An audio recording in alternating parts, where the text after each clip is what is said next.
Congrats to you both on the win. Fee, real quick, just the shoulder wrap you had on tonight. Coach had mentioned you took a bump in the last game against Chicago. I was just curious, it was just a precaution, and how much was it bothering you with at all? No, it felt really good. The brace really helped just to, help me feel better. I got some Tylenol on board, so you know how it is. You play through stuff when you're a player. And it wasn't quite the rebounding performance as last year when you out rebounded the Aces by yourself, but still a commanding team rebounding performance tonight, 48-30. Asia had 7, no one else on the team was with 5. Just can you talk about the effort that you guys put forth and just really enforcing your will on that on the floor? Yeah, our defense is so good. I mean, when we're pressuring, boxing people out, we've been doing rebounding drills, so that was definitely an emphasis coming into today.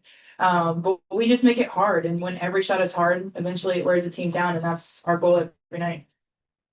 Courtney, your shot chart tonight, a lot of green. I think you told Aliro last year that you were in your Birkin tonight. What kind of bag were you in? Oh, the biggest Birkin. Sponsor. Thank you. And it's with also Simone in the house. Mm. I know you talked to her at shoot around. Just what it means to be able to put that performance play in front of Simone, and also just lead the team to a 30+ point win. Oh no, for sure. I mean, Simone started the mid-range assassin. So for me anyway. So to be able to put on a performance like that in front of her, definitely a great thing. But yeah, man, shout out to my post. They were setting me amazing screens, getting me right to my spots, and I was just knocking them down tonight. Be from that side of it, setting screens for someone that Courtney's locked in like she was. 5 assists, no turnovers, 10 for 12 shooting. What is that kind of like, setting screens for someone that's locked in like that?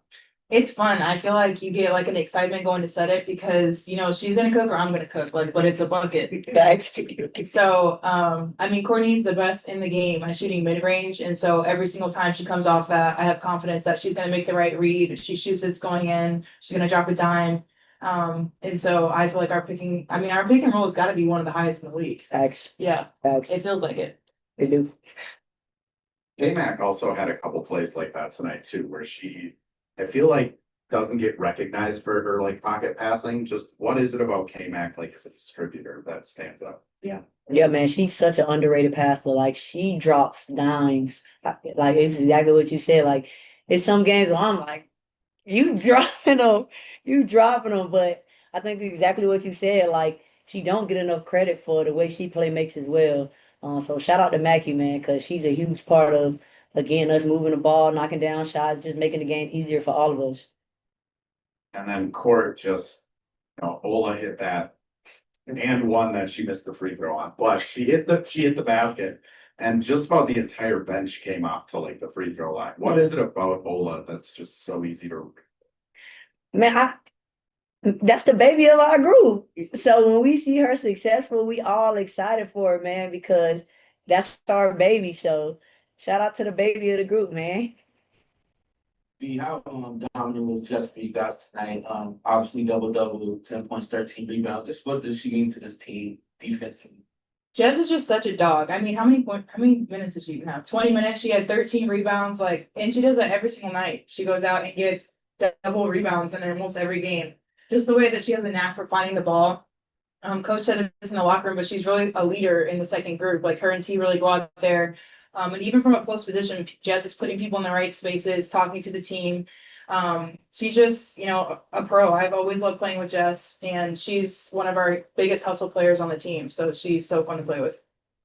And Court, what have you seen from Bridget? She's kind of on a heater right now. She's Yeah. playing aggressively. Just what have you seen from her? Was she bringing? Obviously, her rebounds have been up as well. Just talk about what you've seen from her. That's kind of like switched since the All-Star break. I mean, she's being aggressive. BC knows what it is we need from her for this team to be successful. So I think BC came out with that mindset that she knows she has to be aggressive for our group to be able to play the best basketball that we can play. And I think that's what she's been doing. 38 trips to the line tonight, and Napheesa, you had 13 of them. Can you just discuss what it took to get to the line that many times? We've been practicing fakes to get fouled. Cheryl said I'm not getting into people's body enough. So I've been trying to work on that. We did then shoot around today. But really, I mean, they're obviously like Asia's a great defender. They have tall people and Kia Stokes and Melissa Smith, people who want to block the ball. So trying to get them, up in the air, get into their body, making sure that, I'm undersized, so I gotta move people a little bit more. So I try to do that tonight. For other player, there's been a lot of success this season, but is this one of the better wins this year, top to bottom? I think so. I mean, I think we came out locked in. I think, as you saw, our defense was just flying around. We was trusting each other. And this is the basketball that we want to play when we can lean on our defense and then have our offense clicking as well. So I definitely think this was a step in the right direction. For either of you, I know the schedule is what it is, you don't worry about the things you can't control, but coming off a stretch where it's 11 games, 20 days, All-Star break. Coming out of the All-Star break, you get a long homestand, some good teams coming in, but a day or two in between each one, just how nice is it to be back home, especially in front of the Lynx fans at Target Center for an extended stretch. It's so nice. I mean, one, of course, we love playing at home. We've said for a really long time that our fans are the best, just the way they rally for us, show up for us every night. And then, like you said, it was a really long, hard stretch before the All-Star break. So being home for a couple weeks and having a couple days of rest in between games, it feels pretty nice. Appreciate y'all.